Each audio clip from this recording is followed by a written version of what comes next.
Halo Mas Mbak, jangan lupa subscribe channel YouTube MJTV dan pastikan kamu nyalakan notifikasinya.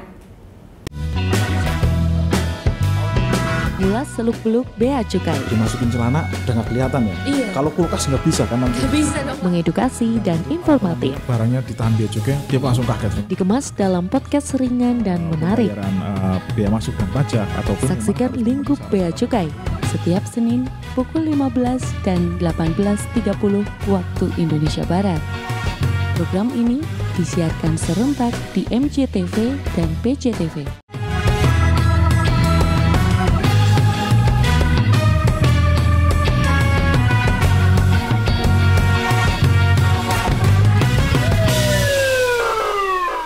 Dan dia biasa memanfaatkan handphone. Nah, karena sekarang kan semua orang punya handphone nih. Iya. Malah itu dampak buruknya malah kalau orang yang nggak hati-hati bisa ketipu karena handphone. Dan biasanya ini secara apa istilahnya? Jadi kalau orang ditipu pakai handphone itu biasanya katanya itu kenapa itu? Kena hipnotis ya? Kena hipnotis. Kena hipnotis katanya. Iya, katanya. Sebenarnya memang hipnotis bisa, sebenarnya iPhone 12 di sini. Ini kamu bisa kena hipnotis loh kalau iPhone 12. Hipnotisnya. Iya kan? iPhone 12 pasti kena hipnotis. Maksudnya bukan seperti itu maksudnya.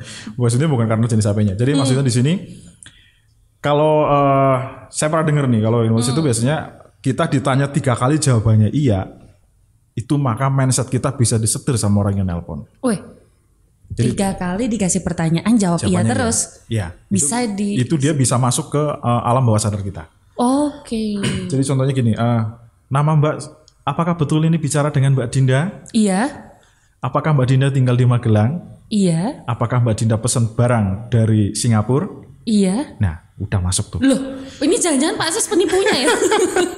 Bukan. Ini kita memberikan bicara, contoh. Ya, memberikan contoh. Karena saya pernah ketipu.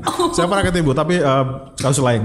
Jadi emang kayak gitu. Kena ditelepon, jawabannya iya 3 kali. Dan waktu itu saya lagi pusing waktu itu. Lagi pusing karena waktu itu saya tugas di Kalimantan, perjalanan darat ya kan. Lama 8 jam. Habis itu ada yang nelpon, saya jawab iya. Oke. Ya, akhirnya saya ketipu. Tapi malu saya sebenarnya ngomong. Orang bea cukai aja bisa ketipu. Tapi nggak apa-apa, ini kan sebagai pengalaman ya, pengalaman. Namanya pengalaman buruk itu berarti untuk bisa memperbaiki ke depannya. Jadi jangan sampai tertipu lagi. Betul. Lah ini pengalaman berharga kan ini ya, apa namanya? Mahal ya, Pak. Mahal. Ketipu berapa, Pak? Jangan disebutkan, saya malu. Berapa tahun yang lalu, Pak? 2 tahun yang lalu. Iya, 2 tahun yang lalu. Itu antara malu sama sebel lebih tinggi mana, Pak? Saya waktu itu pertama sebelnya dulu, karena nggak saya ceritakan, saya jadi nggak malu kan nggak ada yang tahu ya kan. Habis itu setelah karena saya pendam, perlu saya utarakan juga, saya utarakan, akhirnya diketawain. Aduh, sedih juga akhirnya. Jadi malu. Jadinya sedih sebel sama sedih malu ya kan. Sedih malu. Orang bea cukai ketipu. Padahal mukanya muka penipu. Waduh, muka sangar gini. Padahal enggak, saya bukan penipu.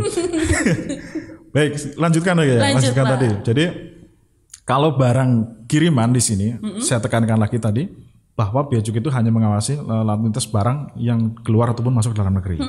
Karena nanti banyak juga kasus yang barang-barang lokal di sini. Lokal pun bisa. Nah, kita satu persatu ya berdasarkan pengalaman saya menjawab karena berhubungan saya itu ada di bagian layanan informasi. Itu kadang sering ada orang datang karena habis ketipu. Yang pertama biasanya itu lewat Facebook. Lewat Facebook. Jadi ini biasanya tuh kaum perempuan. Waduh. Karena perempuan gampang tergoda biasanya. Cewek-cewek. Ya, kaum perempuan itu biasanya gampang tergoda. Tergoda gimana, Pak? Nah, dia punya teman contohnya. Dia punya teman. Di situ lewat pertemanan Facebook ya. Lewat pertemanan Facebook dia punya teman. Kemudian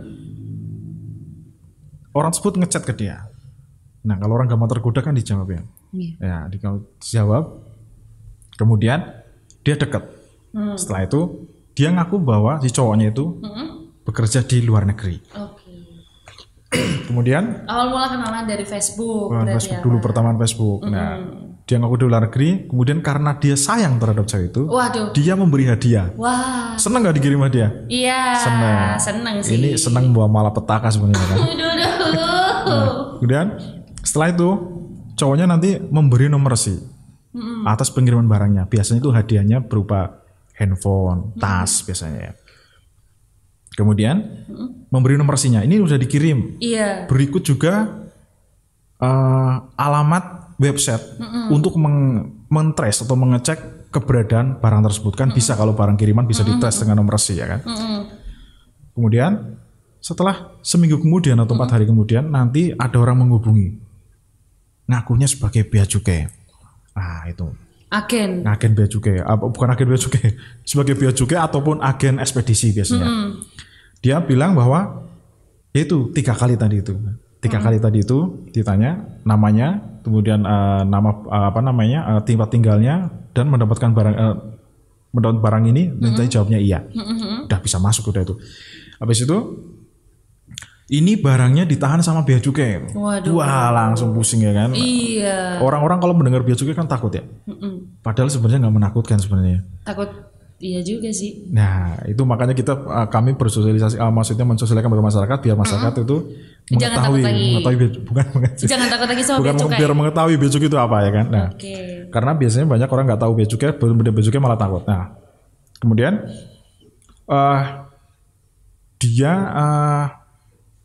dibilang gitu barangnya ditahan bea cukai, dia langsung kaget. Nah habis itu iya dong, barang dari pacarnya nggak dikirim nggak sampai. Iya, kemudian pasti ditambah-tambahin bahwa barangnya ini bermasalah dan apabila ditindaklanjuti nanti mbaknya bisa ditangkap. Wah, biasanya gitu. Ini berarti emang mas mbak yang sama sekali nggak tahu tentang bea cukai ini gampang banget tertipu. Betul sekali, betul banget. Nah, namanya orang ketakutan ya, pasti gampang banget untuk dimasukin segala macam informasi. Iya, kan? betul. Dia ketakutan, biasanya tuh si bukan oknum ya tadi ya, si penipunya itu dia bilang nanti kalau semuanya kamu nggak mau membayar atas barang ini, nanti kami akan berkoordinasi dengan polisi dan polisi akan menangkap Anda. Wah, langsung takut banget tuh. Udah itu. Ambiar. Nah, setelah itu si cewek tadi itu biasanya menghubungin yang tadi temannya itu, cowoknya itu kan, menghubungin yang keluar negeri, nanti dihubungin. Kok barangnya ditahan sama bea cukai. Nanti cowoknya malah akan menambahkan di situ. Karena itu kan penipu bekerja sama sebenarnya kan. Bisa aja dua penipu itu duduk dalam satu meja ya. Iya. Bukan berada di luar negeri sebenarnya. Berencana berarti itu ya Pak? Bukan berencana, memang itu komplotan penipu. Oh iya, sindikat penipu. Nah, kemudian nanti si cowoknya ya udah dibayar aja daripada nanti barangnya bermasalah, kamu ditangkap. Nah, seperti itu. Akhirnya dia takut kan? Dibayar. Biasanya si penipunya itu pasti memberikan nomor rekening pribadi. Satu yang perlu Mas Mbak ingat, bahwa pembayaran pajak ataupun biaya masuk itu tidak pernah lewat rekening pribadi. Ya, itu lewat rekening perusahaan ya? Bukan perusahaan, itu lewat rekening resmi negara. Lewat resmi penerima negara, jadi bukan rekening pribadi. Kemudian setelah dia mentransfer, itu jangan dibilang itu selesai. Masih ada. Masih terus diteror, bisa nyampe 4 sampai 5 kali.